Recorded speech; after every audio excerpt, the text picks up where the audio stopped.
o mundo virou de pernas para o ar, de cabeça para baixo, né? Estamos acompanhando e nos perguntando quando isso vai acabar, como isso vai acabar.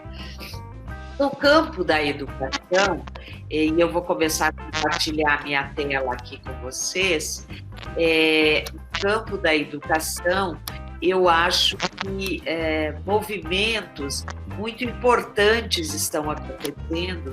Todo lado da crise, ela gera uma oportunidade, né? Vocês já devem ter ouvido falar sobre isso, dependendo, obviamente, da nossa atitude.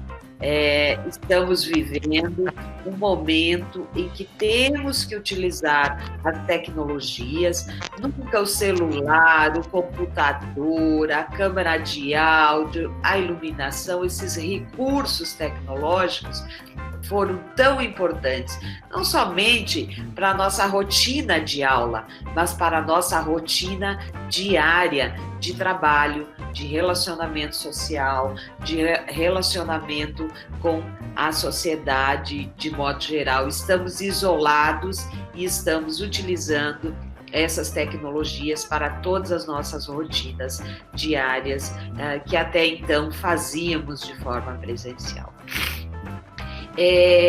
No campo da educação,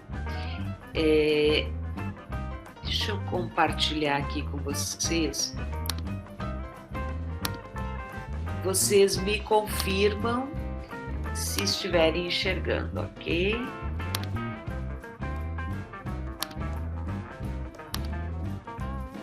Consegue enxergar minha sala de aula online agora? Sim. Ok. Ótimo. Minha câmera aparece no fundo ou só a apresentação? Conseguimos te ver também, Lucimara. Tá.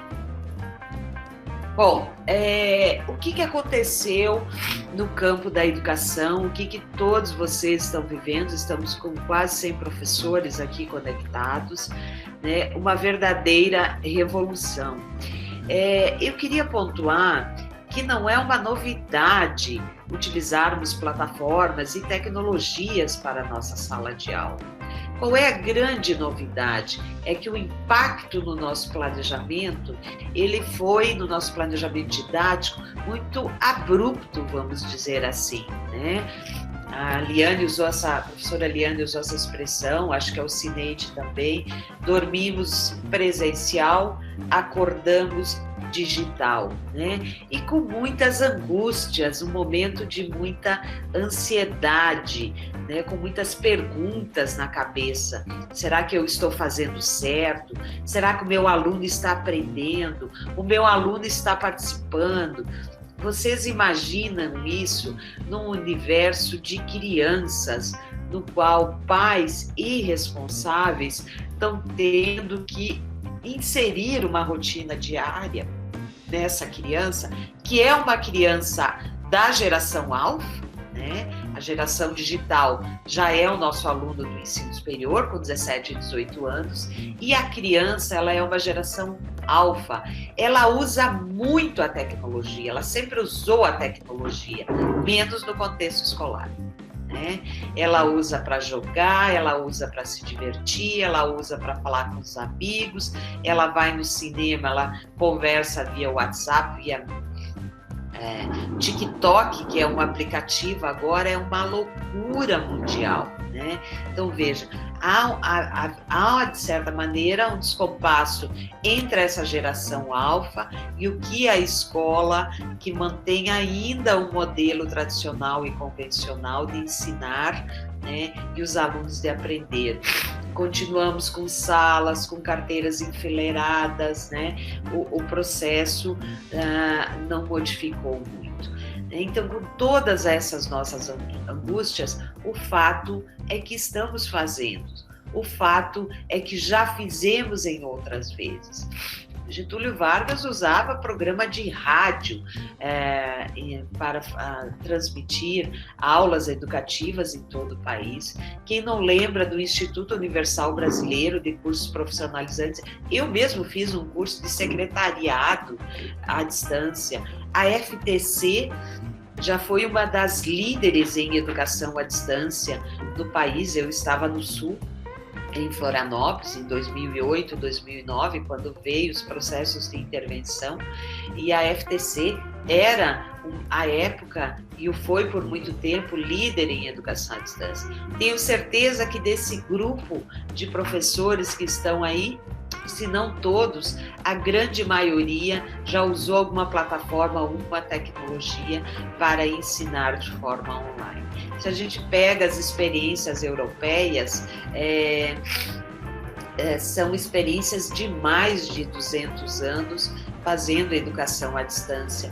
Na Espanha, a preferência de contratação de bacharéis de direito são aqueles formados por meio da metodologia de educação à distância.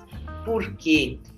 Competências diferentes, novas competências são solicitadas a este professor que ensina, mas principalmente a esse aluno que aprende por meio de plataformas. Ele tem que ler mais, ele tem que pesquisar mais, ele tem que ter uma atitude autônoma, ele tem que ter disciplina, ele tem que ter compromisso, ele tem que escrever. Um aluno que estuda online, ele lê muito mais do que presencial. Aluno que estuda em metodologia presencial, não sou eu que estou falando, são pesquisas de doutorado e de mestrado que mostram que o aluno presencial lê um livro durante toda a sua trajetória presencial. Claro, há exceções, eu estou falando de uma grande maioria. Então, toda a crise, ela gera um comportamento, ela gera uma oportunidade, depende, obviamente, da atitude. Segundo, parabéns, uma mega operação, vocês colocaram um calendário letivo no ar. O calendário letivo de 2020, ele está sendo garantido por vocês. Então, parabéns, vocês vão errar, vocês vão acertar, todos nós erramos, todos nós acertamos, é assim mesmo. Eu mesmo estou num momento de recriação tremenda. Eu brinquei com a Liane ontem, Jesus, sangue do Cordeiro, não consigo gravar um documento aqui, precisamos regravar, porque é para os professores e a gente precisa garantir uma boa qualidade de aula. Esse dado aqui é da revista Exame, da semana passada. 72% dos estudantes do planeta estão estudando de forma online. 72% do total de estudantes do planeta. O isolamento social trouxe essa emergência, vamos colocar assim. Então, minha sala ficou vazia, minha sala presencial, e a minha sala de aula online ficou cheia. Mas o que é essa educação online, essa sala de aula online, por onde isso passa? Esse quadro não é novo, ele é do Robin Mason, de 2006. O Marcos Formiga fez uma pequena adaptação em 2009 e eu gosto muito dele, porque ele descreve de forma esquemática como é o processo de aprendizagem. Se a gente vai para o lado direito aqui dessa base. Mara. Oi. É Fabrício. Jússi, eu acho que a sua apresentação, ela saiu. Saiu? Isso. Você vai ter que compartilhar novamente sua tela com a gente. Fabrício, Alexandre. Vocês vão me avisando, hein? Tá. Ué, e aqui aparece, vou interromper o compartilhamento, então eu vou fazer de novo. Fabrício. Oi. Existem duas, na lateral, na relação das pessoas, existem duas janelas. Existe a que está mostrando a câmera dela e existe a que está mostrando a outra. Perfeito. Eu também consigo ver. É porque alguns colegas sinalizaram aqui que não estavam visualizando a apresentação. Pode continuar, Jússi. Estão enxergando que é a educação online, todos? Sim. Sim, tá. Então, se a gente olhar aqui nessa barrinha, nós viemos de um modelo de sala de aula tradicional, com metodologias tradicionais. E tradicional aqui é porque é tradicional, não é aqui de crítica, né? Uma sala de aula convencional, que não é recente, é milenar, secular, né? Uma metodologia que mantém os alunos acompanhando o professor, que é o centro do processo, e que utiliza algum recurso, alguma didática para ministrar essa aula. Então, a sala de aula tradicional, ela tem uma hora marcada, ela tem um espaço físico determinado e ela tem um professor que lidera esse planejamento e que é, de certa maneira, a fonte de acesso ao conhecimento, ao conteúdo. Este modelo de sala de aula, ela tem a tecnologia oral, parafraseando então Pierre Levy, no qual essa tecnologia é interrompida através do silêncio. O silêncio interrompe qualquer mensagem. Se o aluno faltou, ele consegue buscar esse conhecimento por meio de anotações do professor, ou a indicação de alguma leitura, ou anotações de um colega. A interação nesse processo é olho no olho. O aluno, quando está com dúvida, levanta a mão e faz uma pergunta. O professor, quando quer aprofundar, complementar, pontuar, ele o faz de forma oral ou com algum recurso educativo de apoio, um PowerPoint, um vídeo, um projeto, uma resolução de um problema, né? Então, e a avaliação, ela é feita por atividades, também por metodologias diferenciadas que realizam o processo. Então, sala de aula tradicional, hora marcada, espaço físico determinado, professor e aluno são o centro do processo. Se a gente vai ao lado, a gente pode falar em baixo uso de tecnologia. É justamente esses recursos que eu lanço mão para dinamizar a minha aula, né? E agora, com grande efervescência de discussão nos últimos tempos, e o próprio Ministério da Educação, ao rever a portaria dos 20%, que até então a gente chamava, né, ela permite agora até 40% da carga horária de um currículo. Alguém está com o microfone aberto, tem uma criança ao fundo. Bom dia para essa criança, mas fecha o áudio, por favor. Obrigada. Então, mais recente, o que a gente tem ouvido falar de modelo híbrido, né? O curso semipresenciais, no qual um currículo pode ser dado 40% à distância, com uso de tecnologias e metodologias, ou uma disciplina pode ser ministrada com a parte da sua carga horária à distância. O professor Marcos Kutova, aqui da PUC Minas, um amigo de muitos anos, ele está implementando o curso de administração no modelo híbrido, mas não com disciplinas à distância. Todo o currículo, ele tem parte da carga horária à distância e parte da carga horária presencial, né? Por que é importante percebermos isso? Essa escala, então, vamos dizer assim, a gente tem uma escala de presencialidade 100% presencial, 40-60, e se a gente vai para a esfera da educação à distância, e o MEC meio que faz uma salada mista, a gente tem, quando é num polo de educação à distância, eu tenho que seguir o 70-30 que a gente diz. Até 70% da carga horária tem que ser totalmente à distância e 30% pode ser presencial. O 60-40 é para cursos na sede, na instituição, né?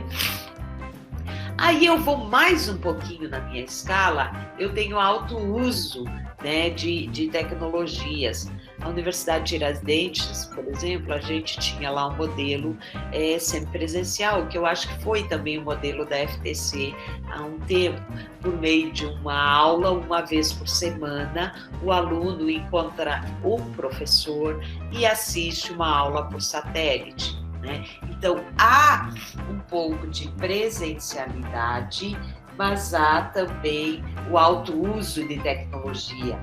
Tá frio aqui em Belo Horizonte, eu fiquei um pouco gripada. Então, seja uma aula dada por satélite, o uso do material didático, a interação por meio de um ambiente virtual. E agora, então, a 100% online. Eu comecei a fazer educação online ainda em 2002, né? A LDB é de 96. Em 98 eu já estava trabalhando com tecnologias na educação, como professora de informática na educação em ambientes presenciais, e já começava minha trajetória também na educação à distância de um projeto da UDESC, que formou inclusive professores na Bahia. O curso de pedagogia à época fez um projeto de extensão para fazer pedagogia por meio de tecnologias, com um modelo de satélite, com um time de professores, e quando viu, em 2 anos, esse projeto tinha alunos em todo o Brasil, né? E começamos a Unisul em Santa Catarina, fazendo totalmente online. O movimento era de uso de satélite, a gente criou uma metodologia online. O que muda que vocês estão percebendo? O cara a cara, o olho no olho, ele sai completamente de cena. Mas também não só a sala de aula. Ali, a professora Liane usou uma frase numa das nossas reuniões que eu gostei muito. Ela disse assim: o Blackboard é o portão, é a catraca da FTC. Né? Então, isso eu escrevi na minha tese de doutorado, ainda em 2004, que o território simbólico das nossas ações agora é a tela do computador, ou a tela do celular, ou a tela do tablet. Mas o aluno precisa entender que quando ele está entrando nessa tela, ele está entrando na mesma universidade. O que está mudando? E conversando com os mesmos professores, com a mesma equipe de orientadores, com pessoas na secretaria, na biblioteca. O que muda, né? A forma de atendimento. Então, este processo emergencial agora, tudo virou remoto, inclusive o acesso à secretaria, a livros, né? a parte financeira na visão do aluno.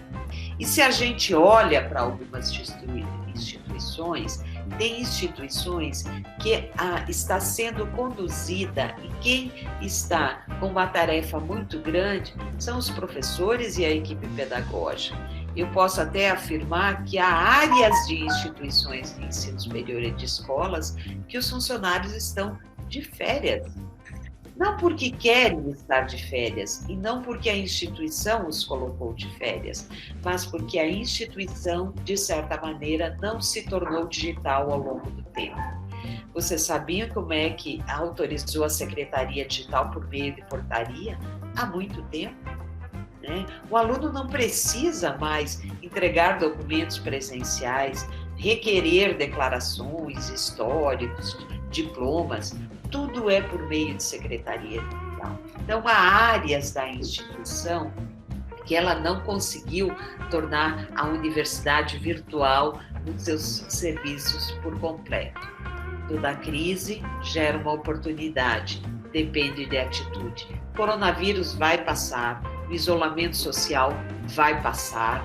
Algumas previsões mais drásticas é que as escolas fiquem até dezembro, outras de que até final de maio, pelo menos. Minas está declarado que antes do final de maio não volta, né? Então, toda crise gera uma oportunidade. Depende da minha atitude. A minha atitude agora é de inovação. Se eu coloquei antes que esse meu aluno é um aluno digital, e o aluno da educação básica, quem tem criança pequena de 10, 9, 8 anos, é só olhar para os seus filhos, essa geração é alfa. Eu estava em reunião com uma colega aqui da Dom Cabral de Minas, professora Lúlia, e a gente falava em bot. O que é bot? O bot são esses robozinhos com inteligência artificial. Já está sendo muito utilizado por instituições, agora, inclusive nesse momento emergencial, por sites. Me ouvem? Estão me ouvindo? Sim, sim.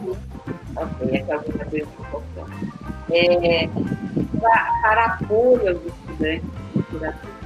Quem tem o Samsung ou o iPhone tem a... Gilcimara, ficou um pouco abafada a sua voz. Melhorou? Ok, melhorou. Quem tem o iPhone ou o Samsung, né, ou qualquer celular, o Android, o iPhone tem assim. Você pergunta, você clica no iPhone. Gilcimara, eu acho que você se afastou mais um pouco. E agora, melhorou? Melhorou. A Siri, você faz perguntas para ela. Oi, Siri, tudo bom? Quanto é 2 mais 2? Ela te dá a resposta clara. A grande tendência da educação 4.0 é a inteligência artificial. Com o tempo, muitos programas de estimulação de inteligência artificial estarão à disposição. Já é uma realidade. Nossas crianças já utilizam a Siri para pesquisa e fazer atividades de escola. Tem muitos aplicativos legais, né? O Minecraft colocou, nesse momento, no seu site, uma série de jogos educativos para os pais utilizarem. Então, o que muda na nossa sala? Tem alguém com o áudio aberto. A incontinência de justiça com uma perda ou disfunção da mediação. Tem alguém assistindo um webinar. É Juliana. Juliana, por favor, feche o seu webinar. Então, ela está falando da incontinência que pode ocorrer. Ela está dando aula ou está assistindo aula? Eu acabei de desativar o áudio dela. Okay, Eu vou ficar aqui fazendo o seguinte, eu vou gerenciando aqui os microfones do pessoal e tentando desativar quem ativar, tudo bem? Perfeito, Fabrício, muito obrigada. Você é uma graça, muito gentil você. Então, do que nós estamos falando, né, nesse processo? Voltando para o nosso quadro da sala de aula tradicional, a grande mudança é que agora a nossa aula ocorre por meio de recursos educativos, né? Tutoriais, imagens, vídeos, simulações, páginas web. Não que eu não fizesse na sala de aula tradicional, mas aqui o professor ministra uma aula que pode ser síncrona com hora marcada no próprio horário de aula. Vocês estão entrando via Collaborate e estão ministrando uma aula. Mas vocês também estão dando um texto adicional, um conteúdo pronto, escrevendo um artigo, né? Encaminhando o aluno para verificar uma imagem. Então, o quadradinho aqui do lado, ele é também da minha tese de doutorado, eu fiz isso em 2004. O que acontece? Nós estamos querendo uma educação de qualidade, esse é o nosso objetivo. Nós queremos que esse aluno aprenda, em essência. E eu sempre, quando chego numa instituição, pergunto, Fabrício, por que você está na FTC, Fabrício? Pode me responder? Para mim, a FTC ela sempre me deu oportunidades para eu colocar em prática as minhas ideias. Então, sempre a oportunidade de colocar em prática ideias e fazê-las acontecer me enche os olhos, né, como profissional, e me deixa grato por isso, para que eu possa colocar as minhas habilidades e ideias na área de educação. Isso, para mim, é algo fantástico. Excelente, Fabrício. E você, o Cineide, por que você está em Salvador na FTC? Resposta direta. A FTC comprou meu passe. Comprou seu passe. É caro, hein, professora Liane? Se você perguntar para mim por que eu estou falando com vocês hoje, eu vou dar uma resposta e vou mudar o olhar de vocês, tá? Eu estou dando uma palestra para vocês, estamos aqui conversando porque tem aluno. Se não tiver aluno, nenhum de nós estaria aqui, porque a FTC, ela existe porque ela tem uma missão de educar, né? E educar quem? Alunos. Então, todo o nosso olhar, projeto de curso, competências, serviços, toda a instituição, toda uma escola, ela é movida porque existem alunos, né? E, portanto, queremos que esse aluno aprenda. Nós lidamos com uma coisa muito importante, que é sonhos, objetivos pessoais. As pessoas, quando se ingressam no curso superior, elas ingressam porque elas querem mudar de vida, elas ingressam porque é sonho. Muitos dos alunos de vocês, nossos alunos, têm certeza que é o primeiro diploma de toda uma família, né? Então, assim, nós temos desejos pessoais de ascender profissionalmente, desejos pessoais de acreditar no. Portanto, tem mais áudio aberto, Fabrício. Portanto, quando eu estou educando, eu estou em busca do desenvolvimento de competências e habilidades para dar uma profissão ou para melhorar a profissão que busca ascender profissionalmente. A professora Liane me contou, e o time das orientadoras pedagógicas, que vocês vão trabalhar por competências e habilidades, já começaram a mexer nos projetos do curso. Então, veja, numa escala, as palavrinhas, a sopa de letrinhas do MEC. MEC, DCNs, competências, habilidades, perfil do egresso, projeto de curso, né? Feito o projeto de curso, este projeto define competências, habilidades, disciplinas, áreas de formação, bibliografia básica, bibliografia complementar, objetivos de aprendizagem. Quando eu vou no nível da disciplina, eu tenho lá a disciplina, a ementa, o objetivo geral da disciplina, o objetivo de aprendizagem da disciplina, eu elenco um conjunto de conteúdos. Quando eu elenquei um conjunto de conteúdos, eu estou selecionando este conteúdo.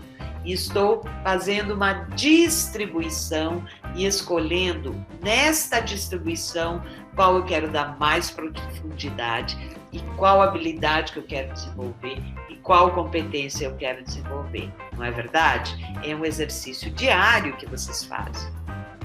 E tem na outra caixinha um processo de avaliação, que eu avalio, por uma avaliação, como vocês escolheram, processual, formativa, eu quero averiguar se esse meu aluno aprendeu, eu quero dar um feedback dessa aprendizagem para ele e eu quero que ele galgue novos conhecimentos, né?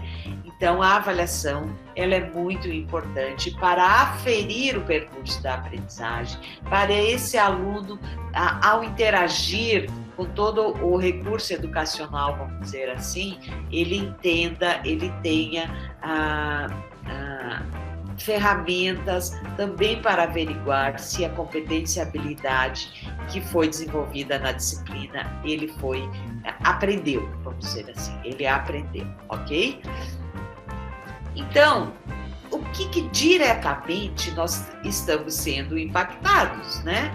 A forma de eu entregar minha aula, se era presencial, a forma de eu fazer atividade avaliativa e o meu ambiente de aprendizagem, né? O meu ambiente de aprendizagem podia ser o laboratório, a sala de aula, uma empresa, uma escola. Ele agora o é por meio de uma plataforma No caso da FTC, o Blackboard. A minha aula, que era dentro desse ambiente presencial, ela o é por meio da plataforma Collaborate. E as atividades avaliativas, né? Vocês têm um conjunto de avaliações que vocês estão fazendo. Então, a minha estratégia pedagógica, ela foi impactada diretamente nesse processo de mudança. Mas mudou o modus operandi, não mudou a essência. Por quê? Vocês têm um projeto pedagógico, que vai definir, né, as diretrizes, as políticas, o perfil, a matriz, as competências, a metodologia, a avaliação, etc. Vocês fizeram um plano de ensino? Quando começou as aulas de vocês? É uma pergunta. Quando começou a aula de vocês?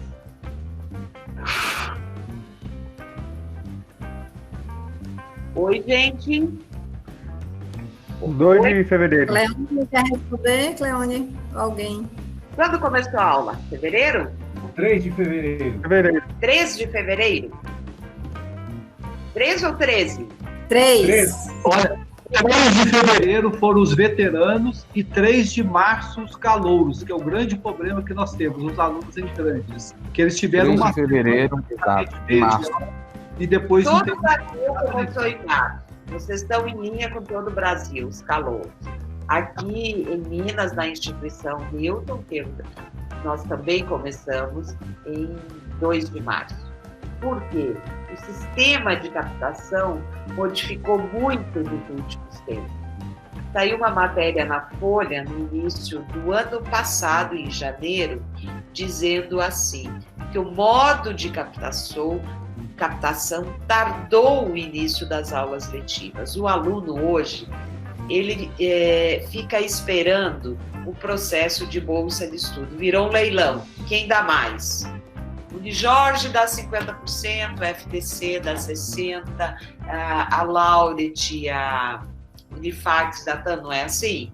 Né? O aluno hoje está se dividindo em escolhas não só mais da instituição, mas ele está sendo atraído por um processo comercial de captação muito grande. A gente não consegue fechar as turmas no mês de fevereiro. Então, todo o Brasil fez esse movimento. Aqui na instituição que eu estava, 17 de fevereiro começou para veterano e 2 de março começou para calouro, né? E é um exercício você conseguir concatenar as ações, né? Eu acho que o professor vive diariamente desafios em sua profissão e não é de hoje, né? Então, lá em 3 de fevereiro, vocês, e depois em março, vocês entregaram um compromisso para o aluno. Vocês disseram, aqui está o plano de ensino, aqui está o conteúdo, aqui está o objetivo, aqui está a bibliografia básica complementar, e de 17 de março até o final de junho, que dá mais ou menos 16 aulas presenciais, vamos dizer assim, nós vamos ter esta distribuição de conteúdo. E vocês organizaram a seu modo as suas aulas a cada encontro desse, né? Então, a grande mudança está aqui. Não mudou meu PPC, não mudou meu plano de ensino, mas mudou o meu plano de aula, né? Os conteúdos da disciplina continuam o mesmo, o objetivo de aprendizagem continua o mesmo, a competência continua o mesmo, mas a metodologia mudou. Eu dou aula via Collaborate, eu posto um texto lá nas unidades de estudo, um vídeo, um conteúdo. Vocês têm minha biblioteca na FTC? Aquela biblioteca? Sim, temos a minha biblioteca, temos a Pearson, temos a Thomson, temos a Forum. Excelentes! Aproveitem a oportunidade. Uma aula, vocês podem estabelecer, e aí eu já vou entrar aqui no quadro de planejamento, né? Quadro de planejamento para uma aula online, ele é fundamental, né? Veja, isso vocês fazem para o sistema presencial também. Eu vou definir na minha distribuição lá no meu plano de ensino, por exemplo, são 16 aulas que começaram em 2 de fevereiro, cada semana uma aula, portanto, 16 semanas. E vou definir o conteúdo. Eu fiz um exercício aqui, Covid e os impactos mundiais. O conteúdo do Covid, eu determinei que ele vai assistir um vídeo que eu vou escolher, ele vai ler as páginas do livro tal. Se vocês têm a Pearson em a minha biblioteca, vocês podem usar um capítulo de um livro para ele ler, criar um fórum para debater, né? Ou mesmo fazer uma atividade, que vocês estão tendo que fazer atividades semanais agora, como metodologia de avaliação, fazer uma atividade. Atenção, eu preciso, vou falar de novo, atenção, eu preciso dosar a quantidade de conteúdo. Quando ministramos aula do sistema presencial, nós não determinamos, são 4 horas. 4 horas eu vou abrir a aula, vou gastar uma aula para explicar esse conteúdo por meio do PowerPoint, eu vou selecionar um texto de 10 páginas, eles vão ler em grupo e mais 1 hora de interação, de debate e apresentação de uma atividade. Eu não dosei, eu não fiz uma métrica de quanto tempo o aluno gastaria para fazer aquele meu planejamento. Na aula online é a mesma coisa. Eu não posso definir Covid e os impactos mundiais, que tem uma carga horária de 4 horas, e dizer assim, aluno, leia o livro, o e-book de 40 páginas sobre o Covid, pesquise em todos os laboratórios como está a vacina, e ainda faça um vídeo aula do resultado da sua pesquisa. Por quê? Isso vai extrapolar a carga horária. Quando eu estou disponibilizando um material para leitura, uma pesquisa a ser feita, uma atividade a ser elaborada, eu preciso medir o tempo. Afinal, ele não está fazendo a disciplina somente da professora Jucimara. Ele faz a disciplina da Jucimara, da Liane, do Fabrício, da Ucineide e da professora Maria. Ele matricula, em média, em 5 disciplinas. Portanto, ele dedica 20 horas de estudos semanais. Eu não posso transformar esta aula agora em 60 horas semanais. Até porque mudou o método, não a carga horária. Então, atenção, ao eleger o seu conteúdo, da mesma maneira que você fazia a medida de quanto tempo o aluno gasta para ler, interagir, estudar, tirar dúvidas do conteúdo, você precisa dosar a carga horária. E nisso vocês têm um conhecimento empírico. Vocês batem, o sentido de vocês já diz, esse livro aqui, eu quero que nesse livro aqui ele leia o capítulo 2, Imaginário Popular, esse é o livro da minha filha. São 10 páginas. Ele vai gastar 10 páginas, ele vai gastar 30 minutos, porque não é uma leitura, ele está interagindo com esse material, ele tem que entender esse material, né? E, portanto, quando eu defino o objetivo da aprendizagem, se eu estou dizendo entender o que é o Covid, conhecer os principais impactos na economia, na educação e das relações sociais, o meu conteúdo tem que estar relacionado ao meu objetivo de aprendizagem. Então, se é entender o Covid, eu vou dar um conteúdo que tenha a ver com esse objetivo. Portanto, o que é o Covid, quando o Covid começou, né? E quais os impactos na economia, tudo o que está acontecendo na rotina das pessoas, no trabalho, etc.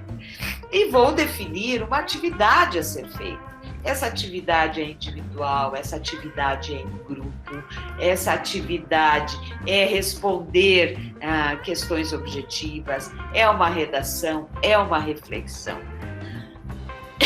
Lembrem que a atividade também faz parte da carga horária.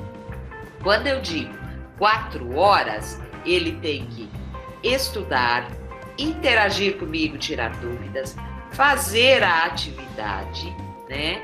E entrar no ambiente, pesquisar na internet, ou seja, ele está utilizando a tecnologia, que é o Blackboard, assistindo uma aula de vocês e ainda fazendo uma atividade. Tudo isso tem que caber nesta carga horária.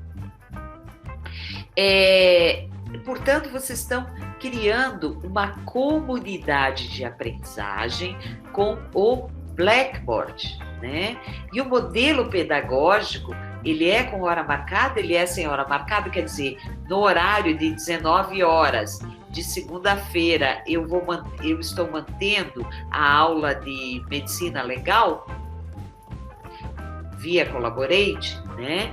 Então, nesta aula, eu estou transmitindo o conteúdo, eu estou entregando atividade, né? Então, são questões importantes a serem consideradas, né? As decisões pedagógicas precisam ser informadas a meus alunos, né? E tem calouro que tem 17 anos, que tem que informar aos pais, né? Que o sucesso da minha prática pedagógica depende da comunicação. Se a minha comunicação no sistema presencial, ela é oral, olho no olho, dos ambientes virtuais de aprendizagem, da minha comunidade de aprendizagem, ela também é fundamental. Como se dá essa comunicação? A equipe pedagógica, junto com vocês, está criando uma trilha de aprendizagem. Lá nessa trilha de aprendizagem está definido o que é para fazer, como fazer e a data que é para fazer, né?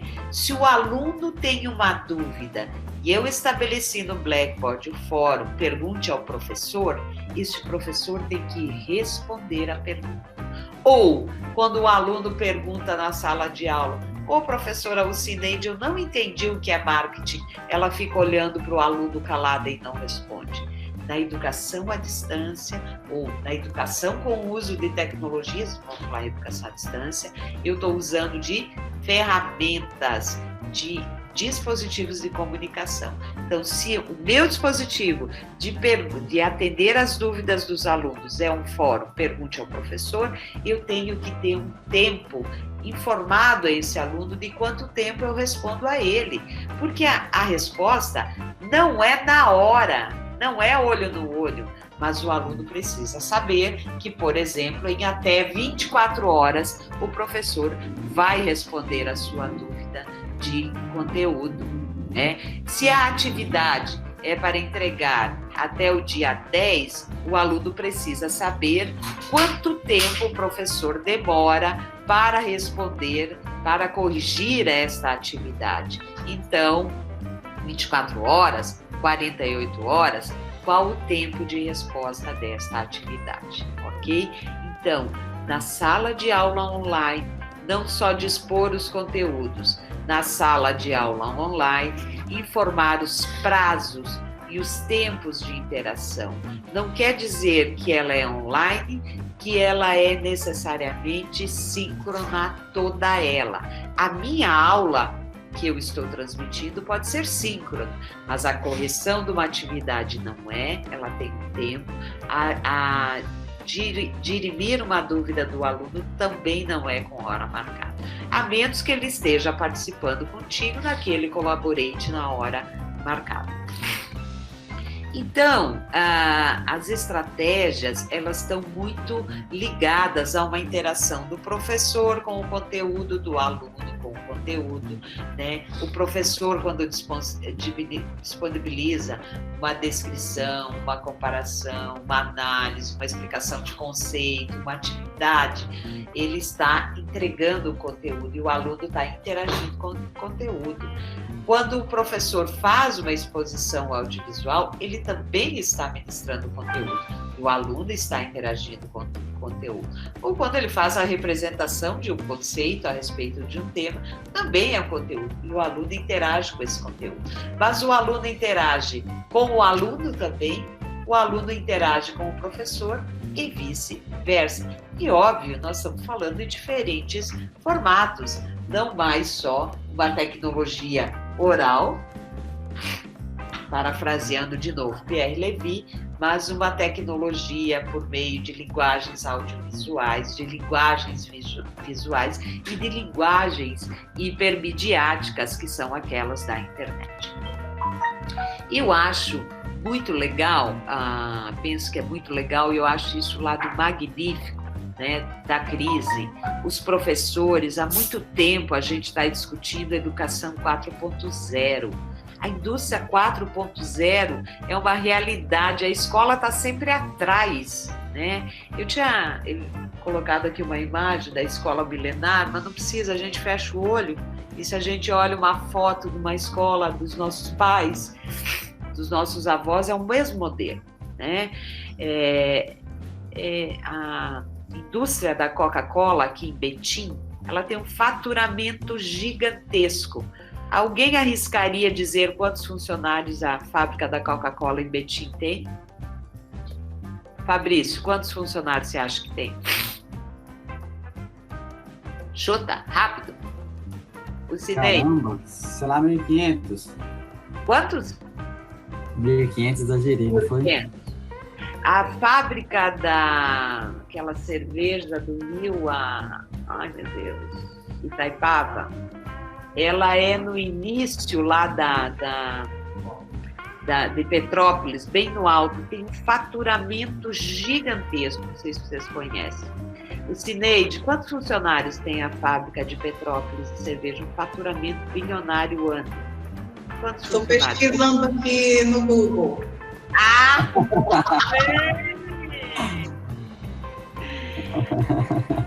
800.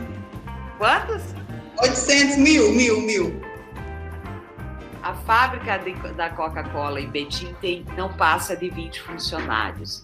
A fábrica da Itaipava são 16 funcionários. O coordenador de administração da Newton levou os alunos visitar. Por quê? Todas essas duas indústrias estão todas automatizadas, já são indústria 4.0. Toda a esteira da fábrica já é automatizada. Não são robozinhos que estão lá dentro, são máquinas robotizadas e tem um grupo de funcionários garantindo que essa esteira de produção não pare. A indústria 4.0, ela é uma realidade no Brasil. Automação, revisão de processo, revisão de custos. Não estou dizendo que o professor vai virar robotizado, não é isso.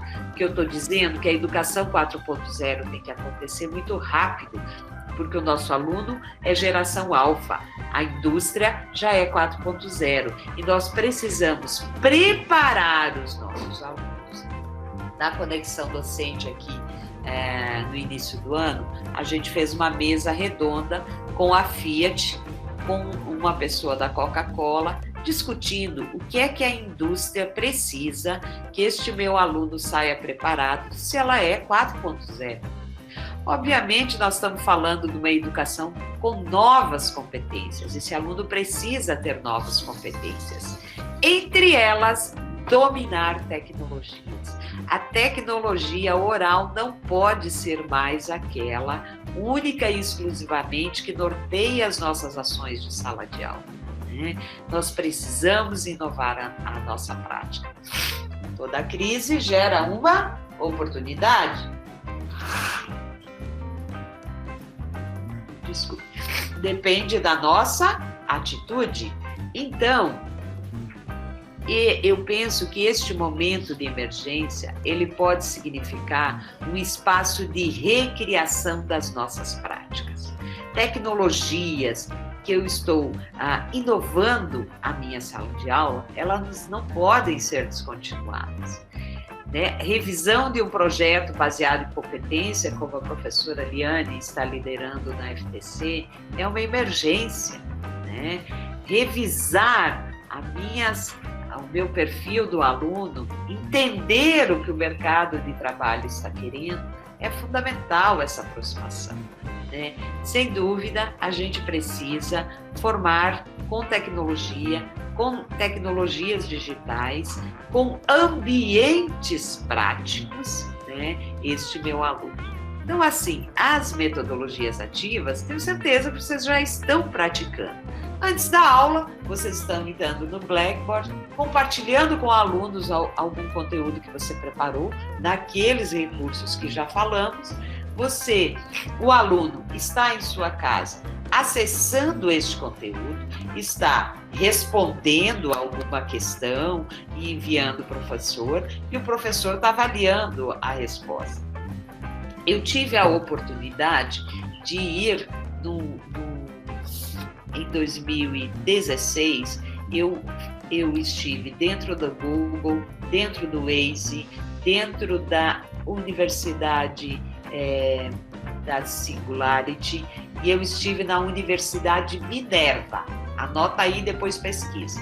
Quando eu entrei dentro da Universidade Minerva, eu fui direto entender aonde estavam os professores produzindo os conteúdos. Eles olharam para mim e disseram: não há uma produção de conteúdos no formato da educação à distância. O professor, ao elaborar o seu plano de aula, ele define o objetivo de aprendizagem, quais as competências que esse aluno precisa desenvolver e qual o problema que ele precisa resolver. Então, ele vai dizer assim: nesta aula sobre o que é administração, a competência primeira é entender que é necessário empreender, identificar, enfim, define lá as competências e objetivos e estabelece um problema.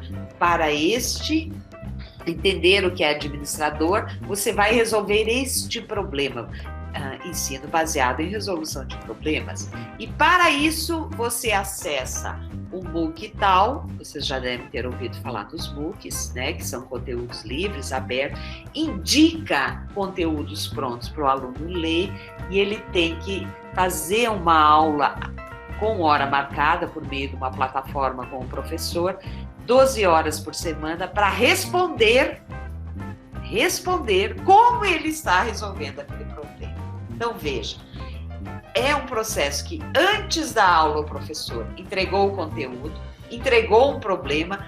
Durante a aula, que é um momento síncrono, ele está fazendo um debate, esclarecendo dúvidas, discutindo um projeto, né? E aqui durante a aula, vejam que bacana, eu posso fazer um projeto, eu posso resolver um problema, eu posso fazer uma experiência, uma simulação, um jogo. Tem jogos de negócios prontos para a área de gestão, que é um espetáculo. O aluno cria uma empresa, resolve uma empresa, né? Ele joga um game na disciplina de jogos empresariais, né? Então, durante a aula, não precisa ser uma aula expositiva o tempo todo. Se eu dei um conteúdo, eu posso, durante a aula, estabelecer 2 competências: revisar, complementar. Pronto. E depois da aula, o aluno entra no processo de revisão e faz uma atividade de avaliação e decide por um novo tópico, porque já vai estar disponibilizado lá a nova aula. Então, vejam, tenho certeza que vocês já estão fazendo um processo desse, né? Criar uma trilha de aprendizagem em um processo antes, durante e depois. Antes, acesso ao conteúdo, a atividade proposta, a uma pesquisa, a um problema, a um game, a um recurso didático. Durante, sessões de esclarecimento, de dúvidas, de aprofundamento, de debate. E depois, atividade. Tem uma coisa que as pessoas sempre me perguntam, e aí a gestão da aprendizagem é fundamental, e a gente está trabalhando no desenvolvimento de relatórios, né, Eliane? Já está o 2º quase pronto. O meu aluno que está quietinho, ele não está estudando.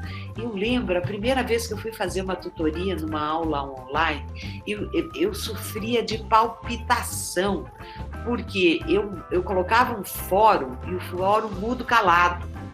Só tinha 2 ou 3. Eu abria outro fora, aquele mesmo 2 ou 3 estava lá participando. E o resto da turma, silêncio total e absoluto. Eu olhava para a tela do computador e dizia, meu Deus, onde eles estão? Como eles estão? Não estão gostando, não estão aprendendo. Vamos fazer um exercício agora? Fechem o olho e lembrem da sua turma. Quando vocês lançam uma pergunta, todos participam? Não. Nem todas as pessoas participam, nem todas as pessoas são extrovertidas. Ainda na Unisul, o coordenador de Web Design e Programação, o professor Mauro Facione, que a gente tinha o curso de programação, Web Design e Programação 100% online, inclusive formamos um cego em Brasília. Ele foi para a Open University e fez a seguinte pergunta para o seu doutorado. Aquele aluno que mais participa na sala de aula online é o que melhor tem, é o que tem a melhor nota? É o que mais aprendeu? Desenvolveu toda uma conta, ele da engenharia, desenvolveu todo um estudo para entender isso. Resultado, não. O aluno que mais participa não é aquele que demonstrou a melhor aprendizagem.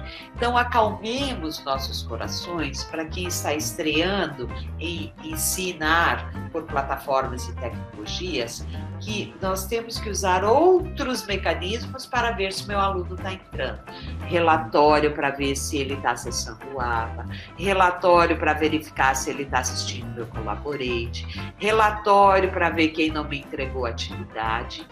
Se eu tenho um relatório na mão, quais alunos não acessaram o APA, o que eu faço com esse relatório? Olá, Jucimara, tudo bom? Eu sou a professora Uliane. Você ainda não entrou na plataforma. O que aconteceu? Você está com alguma dúvida? Alguma dificuldade? Posso lhe ajudar?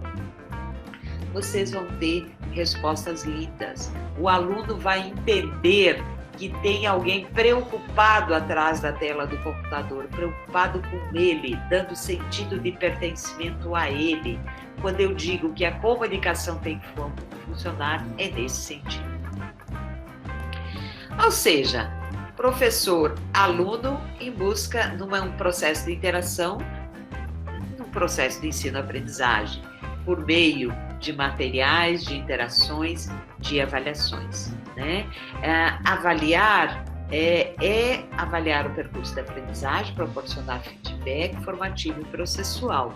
Eu quero passar para a Uliane daqui a pouco, mas antes, Uliane, eu vou falar da próxima tela, aí eu te passo a palavra para você falar um pouquinho da avaliação formativa, que ela é um movimento novo, ela é muito importante, ela significa para o aluno também novo processo, então tomemos cuidado, o simples não sai da moda, o básico não sai da moda, o pretinho básico para a festa sempre está na moda, né? As mulheres são convidadas para uma festa, elas vão para o guarda-roupa, o pretinho básico e um salto alto.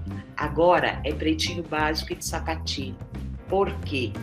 Se eu estou num processo que é muito novo para esse aluno, eu tenho que dosar a quantidade de conteúdos e eu tenho que dosar a carga de avaliação, né? Então, eu tenho que ensinar ele a ter uma atitude também. Novo perfil de aluno nós estamos falando. É novo para nós professores, mas é novo para esse aluno também. Eu tenho que ensinar ele um pouco de autonomia, de rotina, de disciplina, de compromisso, né? Eu não tenho dúvida, essas competências são do Philippe P. Renault, ainda de 2010, se eu não me engano, talvez até antes, um livro que ele tem, que ele estabelece 10 novas competências. Eu acho que animar situações de aprendizagem é fundamental, organizar situações. Animar, não que eu vou me vestir de palhaço, não é isso.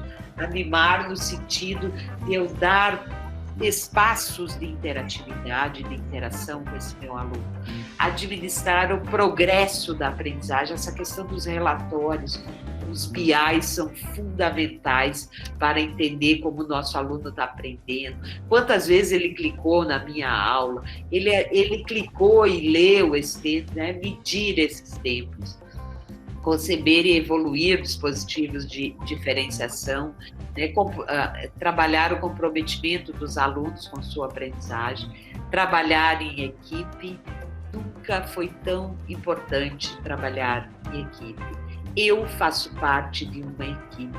O problema não é do meu reitor, o problema não é do meu vice-presidente acadêmico, professor Ian, não é da minha pró-reitora, professora Liane, não é da equipe pedagógica das meninas. O problema é de todos nós. Nós somos parte de uma equipe, portanto, precisamos participar, inclusive, da gestão da escola. Não é momento de estar questionando tecnologia, plataforma, vai ser, não vai ser. É um momento de eu me recriar, de eu aprender, de eu refazer, se for o caso. Vou contar um segredo para vocês, podem rir de mim. A Liane me pediu um vídeo, sabe quantas horas eu demorei para gravar? 3. Mandei para ela, ela detestou. Fiz de novo. Sabe quantas horas eu gastei? Não fale assim. Eu comecei às 10 da manhã, às 2 horas da tarde, eu estava almoçando macarrão e vendo se estava bom. Resultado, ficou ruim de novo, nós não gostamos de novo. Eu vou ter que regravar. É um momento de reinvenção da sala de aula. Nós precisamos nos reinventar. Não é momento de pico, de cara feia. Não estou dizendo que vocês estão fazendo isso, só estou chamando a atenção que é importante trabalharmos em equipe, trocarmos, criarmos uma verdadeira comunidade de prática e termos humildade para aprender novos aplicativos, novos programas, novas coisas. Eu mostrei para vocês aqui no início, né? Essa lâmpada aqui eu comprei na Americanas, né? Ó, chama Ring Light. Por quê? Primeiro webinar que eu fiz, o meu amigo que trabalha com vídeo disse: Jucimara, tá horrível, tem sombra, o teu óculos está dando reflexo. Você precisa comprar uma Ring Light para suas transmissões ficarem melhores. Comprei na Americanas, R$49, demorou para chegar. Como eu comprei um microfone e comprei um microfone de lapela, porque eu quero fazer de pé e tal, eu gastei na câmera, a mesma que o Fabrício comprou, inclusive estamos esperando, né, Fabrício? Comprei uma câmera. Então, assim, ó, eu preciso investir um pouco do meu tempo em aprender coisas novas, em investir em tecnologia neste momento, porque eu preciso da tecnologia para participar deste momento em que minha escola vive, porque eu faço parte dessa equipe e eu quero dar o meu melhor, né? E eu vou dar o meu melhor. O desemprego vai ser uma coisa terrível. Aqui no Sudeste já está assim, terrível. Muitas pessoas perdendo o trabalho. Nós temos que cuidar do nosso trabalho de maneira que a gente faça o melhor, de que a gente traga soluções para a nossa instituição, que a gente engaje os nossos alunos. Nós temos que cuidar para o nosso aluno não desistir, porque se esse aluno não está engajado, não estiver gostando, ele desiste. E a evasão, ela é ruim para a instituição, neste momento que tem um compromisso com todo o seu corpo de funcionários, com todo o seu corpo de professores, que ela precisa manter, mas sobremaneira, todos nós estamos aqui porque tem aluno, e eu preciso cuidar desse meu aluno, eu preciso dar uma boa oportunidade para ele também. Por que não pode ser divertido, né? Por que não pode ser divertido para mim, para ele, né? Eu acompanho minha filha aqui, ela estuda num colégio particular aqui, eles estão tendo Hangout, o professor entra, dá aula por Hangout. Ontem a atividade interdisciplinar dela era assistir um vídeo, o Mogli, eles pediram para assistir o Mogli e deram uma atividade interdisciplinar. Um conjunto de perguntas para ciências, um conjunto de perguntas para inglês, um conjunto de perguntas para português, né? Então, assim, por que não pode se divertir? Tem uma escola aí no Nordeste em Natal, que ela é muito famosa pelas metodologias diferentes que ela tem. Como chama? Alguém lembra? Não, Natal ou Fortaleza? Eu estou até procurando aqui nas minhas anotações. Farias Brito. Como? Farias Brito. Christus Day. Nicolede. Já ouviram falar? Essa escola, ela tem um modelo de ensino totalmente diferente. Ela é case Jucimara, Oi? sem querer te interromper, mas pedindo desculpa para já interrompendo, é só para a gente olhar ver o horário. Tá excelente. O retorno está muito positivo aqui, mas só para olhar o horário, para a gente ter tempo e abrir um pouco para ouvi-los, assim, dúvidas ou alguns questionamentos. Ok. Desculpa, Liane, eu me perdi no horário. Eu peço desculpa por interromper, porque está muito bom. Então, só para fechar aqui, é o momento de desenvolvermos também novas competências. Eu queria passar para a Uliane, não sei como é que você quer fazer, Liane, abrir para perguntas, ou a Uliane falar um pouquinho do processo de avaliação, como é que você prefere? O Cineide, que trabalha conosco, como ela gravou o vídeo que constou do tutorial, falando sobre as ACCs que nós disponibilizamos para os professores, eu vou pedir a ela que ela fale muito brevemente sobre a ACC, só falando um pouco do objetivo e da dosimetria, né, do conteúdo, para que a gente possa esclarecer, e aí nós abrimos para as dúvidas que os professores possam trazer. E se for alguma coisa, tiver algum erro aí eu venho. Bom, vamos lá então, né? Tá aberto? Posso falar? Então, bom dia a todos, a todas. Nós fizemos sim um tutorial falando sobre a importância das atividades de consolidação do conhecimento. E a finalidade dessa atividade é realmente verificar se o que o professor está trazendo como proposta de discussão, nos seus objetivos de aprendizagem, o aluno de fato está conseguindo entender e conseguindo dar um retorno daquilo que é proposto no seu plano do roteiro de estudo dirigido. O que a professora Jucimara fala de trilhas, né? O processo que o nosso aluno precisa percorrer para chegar e atingir os objetivos de aprendizagem, nós instrumentalizamos como um roteiro de estudo dirigido. E nesse roteiro existe um momento que nós chamamos de ACC, que é atividades de consolidação do conhecimento. É aquele momento do pós-aula. Depois que o professor apresentou as suas atividades, as suas propostas, o aluno vai parar e vai desenvolver uma atividade para consolidar aquilo que o professor apresentou como objetivo de aprendizagem.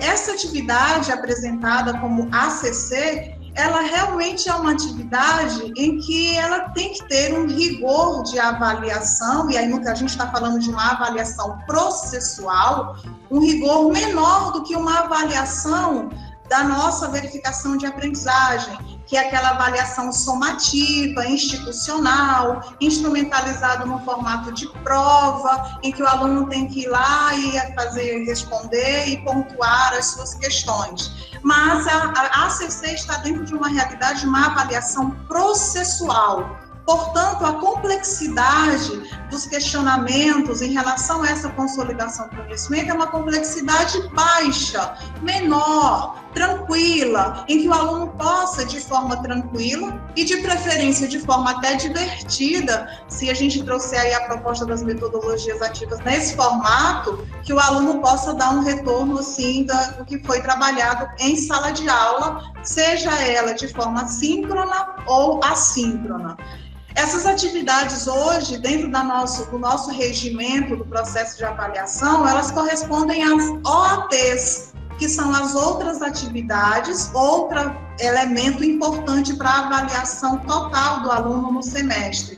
Elas equivalem a 40 pontos e as ACCs também devem ocorrer semanalmente. Então, a cada semana, o professor posta o seu roteiro de estudo dirigido. Dentro desse roteiro existe a proposta da atividade de consolidação do conhecimento, que é, numa proposta de avaliação processual, equivalente a 40 pontos da avaliação total do aluno. É importante só ressaltar, de forma muito breve, vou terminar já, é que a ACC, ela não é uma atividade de um exercício de fixação, como muitos professores já passaram por esse processo quando nós éramos estudantes, né? Aquele questionário que faz uma pergunta dos conteúdos que foram trabalhados em sala de aula. Não. Na nossa proposta de educação por competências, dos cursos que estão presentes e os que ainda não estão nessa proposta de educação por competências, a atividade de consolidação é de fato que o professor consiga entender se o aluno está entendendo a proposta que foi apresentada, se ele dá um retorno positivo daquilo ou não, porque a ACC também é importante para que o professor avalie a sua prática docente nesse processo, nessa realidade processual e entender se a turma conseguiu entender ou não, e aí ele ter a possibilidade de refazer o seu novo plano, um novo roteiro de estudo dirigido para reforçar aquilo que de repente foi apresentado como dúvida ou seguir se a turma conseguiu dar um retorno interessante. Então, é desta forma que a gente trabalha na nossa atividade de consolidação do conhecimento. Maravilha, obrigada, José. Eu gostaria agora de que vocês colocassem, aqueles professores que tiverem dúvida, colocassem no chat, mas antes disso, eu vou pedir mais uma ajuda a vocês. Nós vamos passar um link aí com um questionário de avaliação que vocês podem abrir aí e irão acessar lá no Google Forms automático. É muito rápido. É só para que a gente possa avaliar este momento, né, este evento que nós realizamos agora, e para que a gente possa ter um retorno de vocês em relação a outros temas, outras sugestões. Então, eu vou pedir a ajuda de vocês para que vocês possam preencher essa avaliação. Mas também podem colocar aí no chat, a professora Jucimara poderá ir olhando e poderá ir comentando com vocês. Estou acompanhando o bate-papo aqui, tá bom? Dado o adiantado da hora, de 24, eu vi aqui, eu queria pontuar uma pergunta: como animar as situações de aprendizagem? Foi um comentário que eu vi. E outro comentário que eu vi da professora Inara, se eu não me engano, tem aluno me dizendo que entra e sai porque a aula é chata, né? Então, assim, primeiro, a aula não pode ser chata, a gente precisa fazer um exercício, por isso é importante eu pensar naquele quadro de planejamento, como vai ser a minha aula, preparar a minha aula, né? Então, se usar uma apresentação, como eu fiz aqui, é uma boa estratégia didática, né? Prepare, interaja com esse aluno de maneira online. Vocês agora viraram youtubers, bem-vindos ao mundo dos youtubers, né? Então, o professor tem que fazer uma aula dinâmica, interativa, para que eles participem. Gostam sim, Inara, acho que eles gostam. Você pode usar papel, de escrever, usar uma lousa. Eu tinha um professor de direito, professor Hugo, fantástico professor Hugo, dar exemplos do dia a dia, ele usava dinâmicas, papel. É o momento da gente usar diferentes estratégias para aprender. Tá? Vocês pediram se a apresentação podia ser compartilhada, já compartilhei, acho até que a professora Liane já compartilhou com vocês. Tá? Então, por hora é isso. Oi? Dalzimar está aqui com a gente, e ele pediu para que a gente pudesse citar exemplos do ato de animar situações de aprendizagem, citado por você. Eu acho que aqui, esse animar situações de aprendizagem, quando o autor fala disso, é de eu buscar estratégias que o meu aluno interaja comigo, participe comigo, né? Animar uma situação de aprendizagem numa sala de online, é eu dar desafios, utilizar aplicativos, né? Na Universidade Tiradentes, uma vez a gente comprou aquele peer que você vota, a gente fazia, o professor estava em sala de aula online, ele lançava um tema e o aluno votava com aquilo. Hoje você faz isso com aplicativos online. Quer dizer, animar situações de aprendizagem é eu variar as minhas metodologias de maneira que ela se torne mais interativa, essa minha aula, né? Essa aula se torne mais instigante. Legal. Francisco Fontenegro também participou aqui do chat. E aí ele disse que a avaliação pós-aula também é um momento de mensurar o gás de aprendizagem.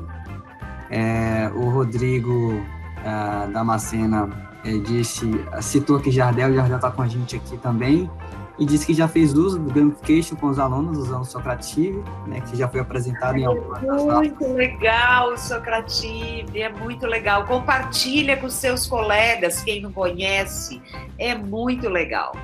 Verdade. A Vanessa, ela disse que demorou muito testando os melhores aplicativos para gravar videoaulas, mas quando finalmente acertou, os alunos amaram, então estão gostando muito. Ela está gastando bastante tempo para essa adaptação, mas ela percebeu que é possível e é eficiente. O Rodrigo também volta a citar que realmente os alunos precisam perceber o nosso empenho em oferecer o melhor, mesmo com tantas angústias que o novo nos traz. Bom, Marcli, ela participa aqui com a gente também, a professora Marcli, diretora da unidade de Feira de Santana, e ela diz aqui que engajamento é a palavra de ordem. Time também, você pode ler. Feira de Santana, que saudade, eu montei o polo da UNIT inteira.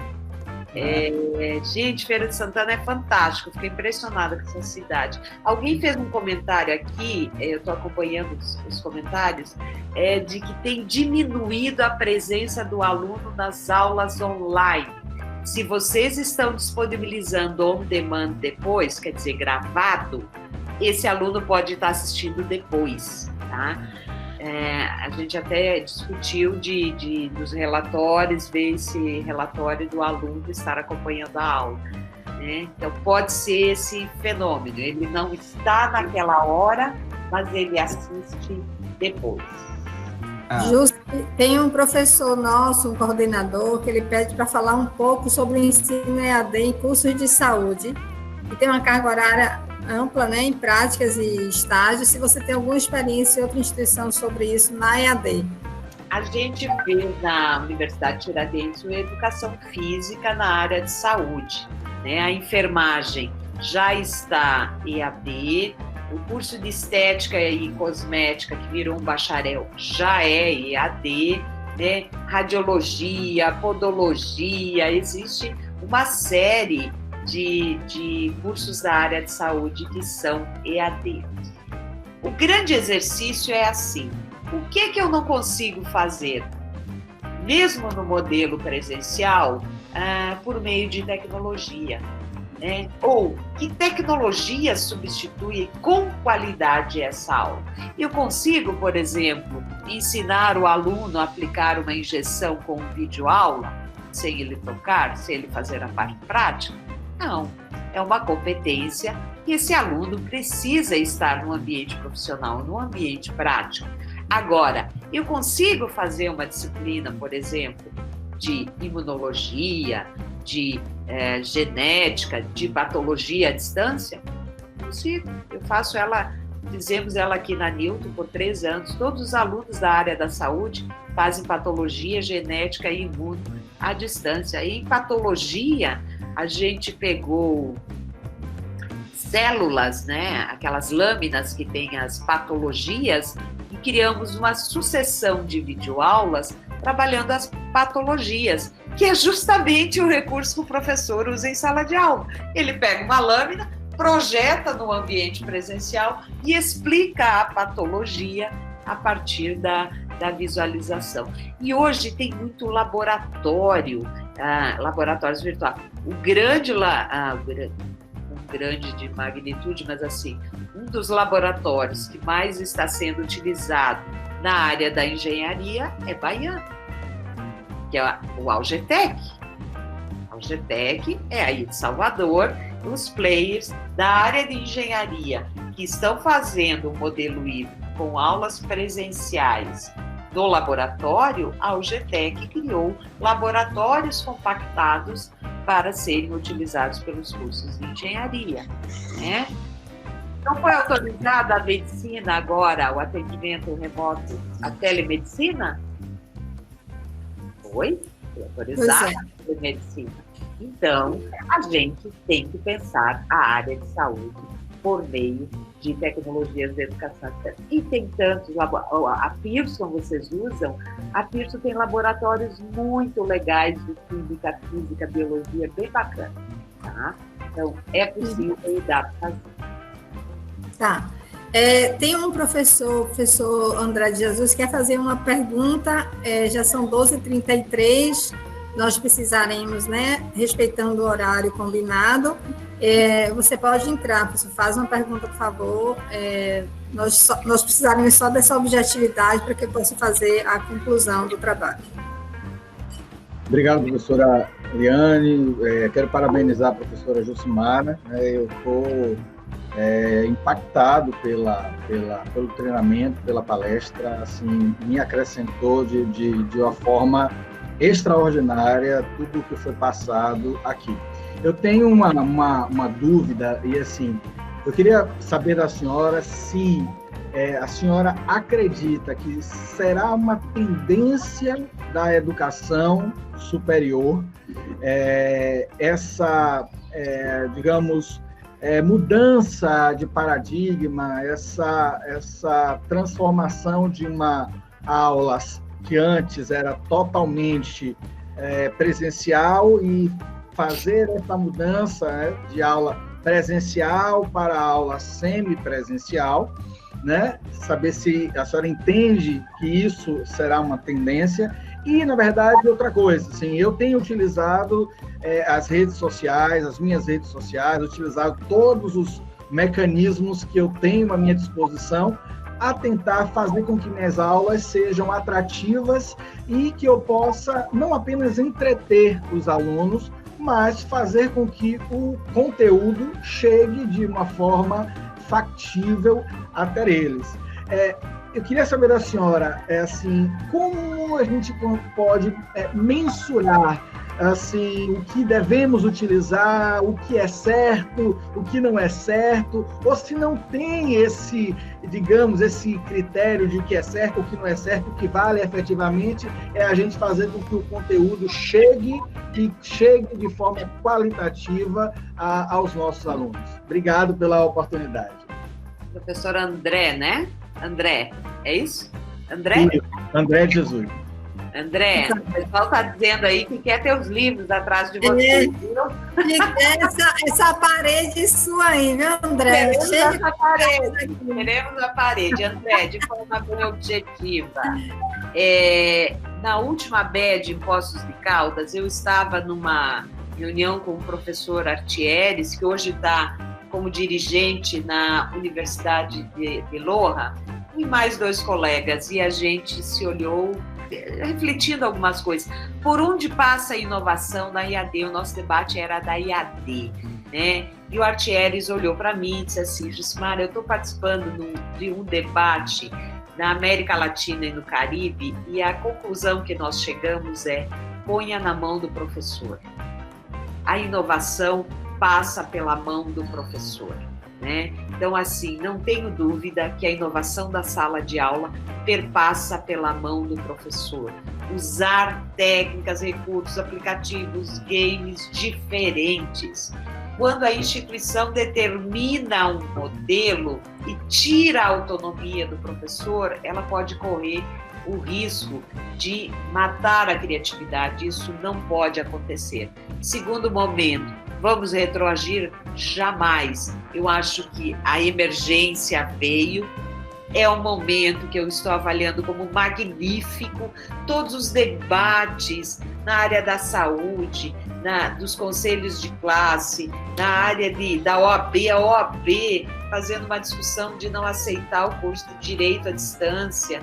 O curso de Direito à Distância eu já fiz em Santa Catarina, 3 ENADs, 4 sucessivos, os alunos formados no Direito na modalidade à distância. Então, assim, veio em boa hora. Não estou dizendo que tudo vai virar educação à distância. Eu estou dizendo que é a reinvenção da sala de aula. O que nós estamos inserindo de tecnologias, de plataforma, de tecnologia, precisam ser mantidas. E o modelo de metodologias ativas com o uso de tecnologias será fantástico. Lembra, o aluno é alfa, o aluno é digital, ele não aguenta mais um modelo de aula tradicional, que ele tem que ficar sentado sem fazer um projeto ou sem participar. Tá, André? Então, assim, professor, inovar é irreversível? Não retroaja. Não retroaja jamais, não desista jamais. Siga, pense no seu modelo e torne os encontros presenciais da sua aula, quando voltar à normalidade, de aprofundamento, de revisão, de resolução de problema. O professor não precisa ser o foco da transmissão da aula. O professor tem um novo papel, ele é líder educativo. E líder educativo, líder, ele é mediador, ele é um guia, ele mostra os caminhos com base na sua experiência da vida vivida. Como diz Walter Benjamin, a sabedoria é a experiência da vida vivida. Tá? Fechamos, dada a hora? Ok, pessoal. Agradecemos muito, quero agradecer a você, Jucimara, por esse momento que você esteve aqui conosco. As contribuições foram muito boas, o retorno está sendo muito positivo. Eu fico muito feliz com isso, porque todo esse tempo nós temos buscado trabalhar, nós temos buscado orientar os professores, disponibilizar, dar recursos aos professores para auxiliá-los no trabalho. A nossa intenção é sempre essa, sempre. Então, eu fico muito feliz em estar percebendo que eles estão aqui satisfeitos, gostando e aproveitando bastante desse momento. Outros momentos desses virão. Esse retorno está sendo muito positivo. Preencha um formulário para a gente, por favor, para que a gente tenha isso e possa pensar os novos temas, em outros temas. Mas eu agradeço. Esse formulário vai ser por e-mail, né? Oi? Esse formulário vai ser enviado por e-mail, né? Não, você entra lá no link, já preenche, já fica lá. Eu já estou acompanhando aqui. Nós temos ainda algumas pessoas. Foi disponibilizado aqui no chat mesmo, professor. Eu coloquei aqui no chat o link. Isso. Pronto, está aqui no chat, Raquel. Então, eu quero muito agradecer a vocês todos, professores, coordenadores que estão aqui, diretores. Toda a realização só é possível, só está sendo possível, porque vocês estão aí na ponta, nesse trabalho com os alunos, dando a continuidade com o trabalho com os alunos, só assim é possível.